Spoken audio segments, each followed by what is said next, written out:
नमस्कार, आप first look Bihar देख रहे हैं और मैं हूं अभिषेक रंजन। पटना सचिवालय से एक लेटर जारी हुआ है जिसमें बता दें कि जिला स्तरीय जो है कमेटी बनाई गई है, विशेष कमेटी। इस कमेटी की बात करेंगे तो जिला स्तरीय कार्यक्रम कार्यान्वयन समिति के सदस्य जो है वो बनाए गए हैं सुबोध कुमार, जो जदयू के नेता है, और इसके अध्यक्ष जो है बिहार सरकार के उप मुख्यमंत्री विजय सिन्हा है। वही अगर बात करेंगे उपाध्यक्ष की बात करेंगे तो जदयू के जिलाध्यक्ष भी उपाध्यक्ष बनाए गए, इसके साथ साथ बीजेपी के जिलाध्यक्ष भी उपाध्यक्ष बनाए गए हैं।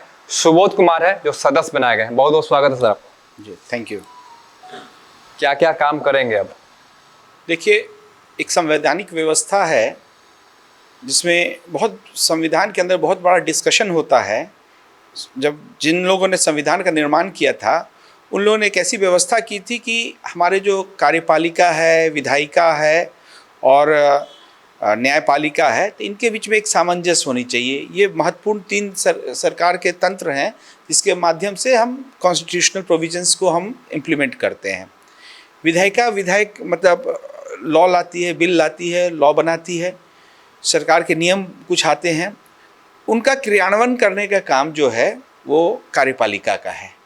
और कार्यपालिका की महत्वपूर्ण जिम्मेवारी है जितने भी गवर्नमेंट के एजेंडाज है, जो गवर्नमेंट की प्रोग्राम्स है, पॉलिसीज़ है, उनको धरातल पर उतारने का है। तो इस पे ही संविधान में जो डिबेट हुआ था कि हम ऐसा किसी भी ऑर्गन को, किसी भी सरकार के किसी भी तंत्र को इतने फ्री नहीं दे दें, फ्रीडम नहीं दे दें कि निरंकुश हो जाए, और निरंकुश हो जाए तो उन पर कोई कंट्रोल नहीं रहे, वो पूरे से सिस्टम को ख़राब नहीं करे। तो इसके लिए बोला गया था कि एक दूसरे के चेक एंड बैलेंस का सिस्टम बनाया गया था संविधान के अंतर्गत। तो न्यायपालिका हो, कार्यपालिका हो, या ये सब के ऊपर एक दूसरे के, ये सब एक दूसरे के सहयोग में हैं, लेकिन सब एक दूसरे पे नियंत्रण भी करते हैं। तो सरकारी जितनी भी योजनाएं हैं उसको क्रियान्वयन करने का काम, तो उसको धरातल पे उसको इम्प्लीमेंट करने का काम तो है सरकार के पदाधिकारियों का, लेकिन उसका मॉनिटरिंग होना चाहिए, उसकी निरीक्षण होना चाहिए, उसकी गुणवत्ता होनी पर क्या काम जो है गुणवत्ता पे खरा उतर रहा है, जो मापदंड है उस पर खरा उतर रहा है या उस पर त्रुटि हो रही है, वो काम आम जन के हिसाब से हो रहा है कि नहीं। इन सब चीज़ों को देखने के लिए जितना भी सरकार जिले के अंतर्गत सरकारी कार्यक्रम है उसको रिव्यू, मॉनिटरिंग, अप्राइजल करने का काम जिला स्तरीय कार्यान्वयन समिति, जिसको हम आम बोलचाल की भाषा में विश्वसूत्री कहते हैं, तो ये हमारा कार्यक्रम है। ये जिला गुणवत्ता के विकास के साथ गुणवत्ता हो और आम जन के साथ कुछ भी परेशानी नहीं हो। जो भी सरकारी तंत्र हैं वो आम जन के सेवा भाव से काम करते हैं कि नहीं करते हैं, मापक के हिसाब से काम करवाते हैं कि नहीं करते, इन सब चीज़ को निरीक्षण करने का काम है। और ये मैं इसका सदस्य बना हूँ। कैसे, आप तो जदयू के पुराना नेता है, आपने शहर को देखा है। अभी शहर के जो हालात है, आप देखिए कि अभी बरसात हुई है, बरसात के बाद पूरी तरह से चारों तरफ जलमग्न है, पानी ही पानी दिखेगा।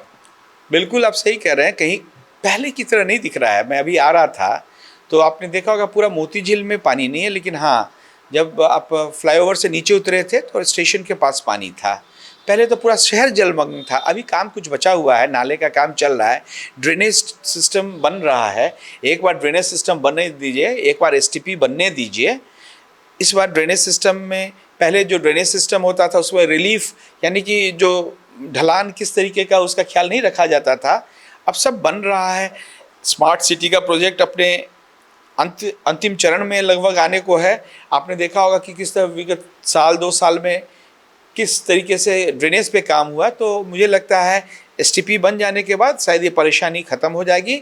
6 महीना साल भर और इंतज़ार, शायद अगले बारिश तक हम लोग को ये परेशानी नहीं कहीं। और एक बात समझिए, थोड़ी पानी बारिश के बाद तो कहीं भी पूरे विश्व के किसी भी शहर में, यूरोप जाइए जो सबसे ज़्यादा डेवलप्ड स्टेट है, जहाँ की सारी quality state of art technology use की जाती है, वहाँ पे भी परेशानी है।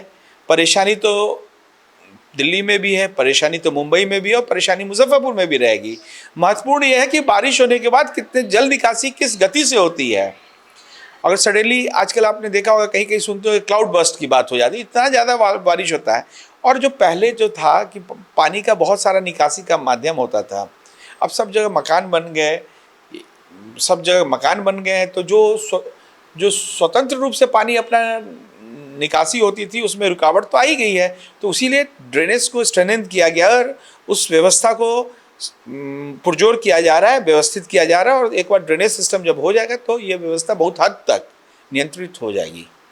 आपने स्मार्ट सिटी की बात कही। स्मार्ट सिटी में आपने देखा किस प्रकार से एक ही सड़क को बार बार खाना जा रहा है, फिर उसको भरा जा रहा है, फिर खाना जा रहा है। आखिर ये स्मार्ट सिटीज में चल क्या रहा है? नहीं, ये बात आप बिल्कुल सही कह रहे हैं। हम लोग भी इससे और पूरे शहरवासी इससे बहुत त्रस्त हैं। ये जो पता नहीं किन, अब हम लोग तो आए हैं तब अब इन चीज़ों का निरीक्षण करेंगे, पूछेंगे और उचित फोरम पे हम लोग उठाएंगे और ज़रूर मांग करेंगे। अब आगे नहीं हो ये हम लोग सुनिश्चित भी करेंगे। आफ्टर ऑल प्लानिंग का एक प्लानिंग होती है तो उसमें एक सिस्टम होता है और उसमें तय कर लिया जाता है कैसे हो। लेकिन एक बार खोदते हैं, एक बार बनाते हैं, फिर उसको खोदना पड़ता है, दूसरा कुछ लगाना शुरू कर देते हैं। ऐसे नहीं, ऐसे मैंने देखा है कि नए डीएम साहब जब से आए हैं ना, उन्होंने बहुत सारे डायरेक्टिव्स दिए अपने ऑफिशियल्स को और उन्होंने इस बात पे विशेष काम किया है। मैं देख रहा था पेपर्स में और इनके माध्यम से कि डीएम साहब हमेशा दिशा निर्देश दे रहे हैं कि आप इस तरीके से हफाजात काम नहीं करिए, सुनियोजित ढंग से काम कीजिए और मैं हम लोग अब आए हैं, इन बातों को जरूर आपने जो हमारे संज्ञान में लाया, हम लोग के संज्ञान में भी है। इन बातों को हम जरूर आगे हम लोग सब उस फोरम में बहुत मजबूती से रखेंगे। शहर में भी नाला का काम चल रहा है। बहुत जगह आपने देखा होगा, जैसे पहले भी देखा होगा कि पानी में ही क्या किया जाता है कि जो सीमेंट बालू का जो मसाला होता है उसको डालकर मतलब नाला ढालने का प्रक्रिया शुरू कर दिया जाता है। इसको लेकर पेपर में भी क्या आपने देखा होगा, छपा होगा। देखिए, बिल्कुल अगर ऐसा हो रहा है तो ये गलत है। जो उसके स्वीकृत मापदंड है उसके हिसाब से बनना चाहिए। अगर नहीं बनता है तो अगर ऐसे गुणवत्ता की कमी होती है तो अगर हम लोग को भी बताएं कुछ ऐसा जगह जहाँ आपको लगा हो कि ऐसा हो तो हम लोग अपने उस पर लिखेंगे, उसकी हम लोग गुणवत्ता को जांच करवाएंगे। फिर से जो एक्सपर्ट्स हैं उसके स्ट्रेंथ को हम लोग जांच करवाएंगे। अगर उसमें कमी होगी तो हम लोग मांग करेंगे कि कार्रवाई हो, फिर से उसका निर्माण हो। अगर ऐसा हमारे आप कुछ बताइए, जैसे एक दो जगह बताएं, और जो भी ऐसा दिखेगा आपके सहयोग से, आम जन के सहयोग से ही हम लोग को भी तो इन्फॉर्मेशन गैदर कलेक्शन का तो आप ही माध्यम है। आप अगर लाएंगे तो हम आपकी बात को रखेंगे ही बहुत मजबूती से। ये सब बहुत जेन्युइन मामला है और हम उम्मीद करते हैं कि जब ये फंक्शनल अब तो हम लोग बन गए हैं तो हम लोग इन बातों को आपकी जो मतलब समझ है उनको हम लोग मजबूती से वहाँ पे रखेंगे और हम चाहेंगे कि गुणवत्तापूर्ण विकास का काम हो, उसमें कोई कॉम्प्रोमाइज़ की बात नहीं है। और कॉम्प्रोमाइज़ इसलिए नहीं होनी चाहिए कि आम जन से जुड़ा हुआ, एक बार ये बन जाने के बाद वर्षों बरस तक इसको फंक्शन करना है।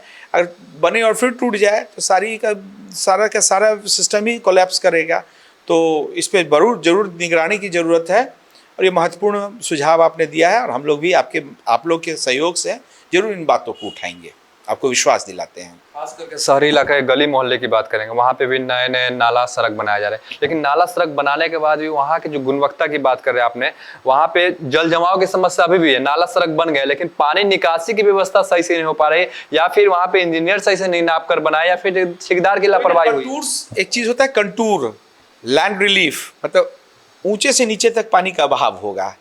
अगर आप ऊंचा जहाँ से मतलब पानी बहना है वो अगर नीचा हो और जहाँ जाना है तो पानी में अवरोध आएगा ही आएगा।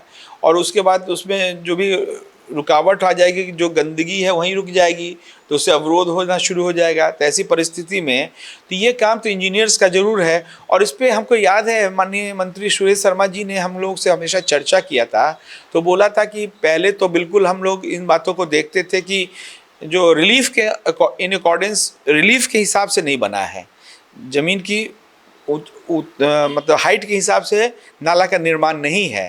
तो जहाँ कहीं नीचे से ऊपर की तरफ जा रहा है पानी तो बताया, लेकिन उन्होंने बताया कि एक्सपर्ट्स को बुलाया गया है और एक्सपर्ट्स ज़मीन के कंटूर और रिलीफ को मैपिंग कर रहे हैं और नाला को उसी के अनुरूप बनाने का योजना हम लोग बना रहे हैं। तो अब मुझे लगता है जो बड़े बड़े नाले बने हुए हैं, जो अभी जो नए निर्माण हो रहे हैं, वो तो उसके अनुरूप बन रहे हैं। शायद पुराने निर्माण जो नाला जो आज से 25 साल 30 साल पहले लोगों ने शहर के विकास के साथ जो मजाक और खिलवाड़ किया है, जिस तरीके से नगर निगम की व्यवस्था को चरमरा देने का लोगों ने काम किया था, आप यूँ समझिए कि बहुत मुश्किल हालात थे तब। और आप सब कोई इस शहर के उन दिनों के नगर निगम के जो लोग स्वयंभू कमांडर्स होते थे, उन लोगों के जो कारगुजारी है उससे आप लोग भी हैं कि किस तरीके से परेशानी हुई है। विधायक लोगों ने बहुत गंदा काम किया है, जो मैं यूँ कहूँगा कि जिस तरीके से लोगों ने काम करवाया शहर में, जो नगर निगम में राजनीति होते रह गया, मेजॉरिटी माइनॉरिटी का चक्कर में, और काम का ये जो बंटाधार हुआ है वो सब सर्वविदित है। तो पुराने समय की जरूर बात आप सही कह रहे हैं कि वो जो परेशानी थी, अब जो नया निर्माण हो रहा है, जो मोहल्ले के नाले जो पुराने समय के, उसमें जरूर परेशानी दिख रही है आपको, लेकिन जो मेन नाला बन रहा है उसमें इन चीज़ों का ख्याल रखते हुए निर्माण किया जा रहा है। तो आप लोग क्या करेंगे? अब तो बन गए, अब तो नहीं, हम लोग तो कह रहे हैं कि आपके सहयोग से, आम जन के सहयोग से जो भी हमारे संज्ञान में आएगा मसला, उसको हम लोग उचित फोरम पर लाएंगे, उसको वरीय अधिकारियों के संज्ञान में भी लाएंगे, और हम लोग भी जांच की मांग करेंगे, और हम लोग रिकमेंड करेंगे जहां त्रुटियां होंगी वहां जांच करवाएंगे।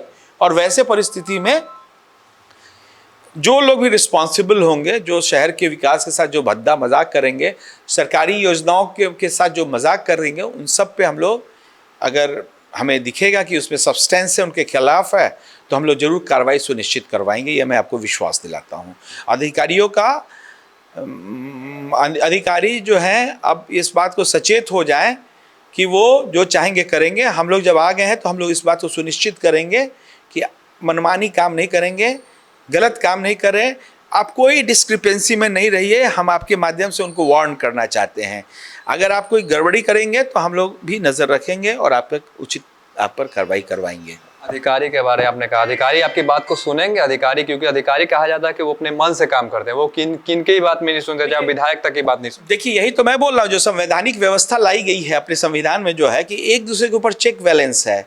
अगर हम कितने मजबूती से काम करते हैं, हम पेपर्स के माध्यम से कितने मजबूती से उनको घेरते हैं, हमारे ये बहुत महत्वपूर्ण चीज़ होता है। हम अगर आपके यहाँ पे हम बहुत भाषण करें और पेपर्स में उनको नहीं पकड़ेंगे, उनके खिलाफ हम चिट्ठी नहीं लिखेंगे, तो वो एकदम वेवर्ड हो जाएंगे, उन पर निरंकुश हो जाएंगे, उन पर हम लोग अंकुश नहीं लगा सकते हैं।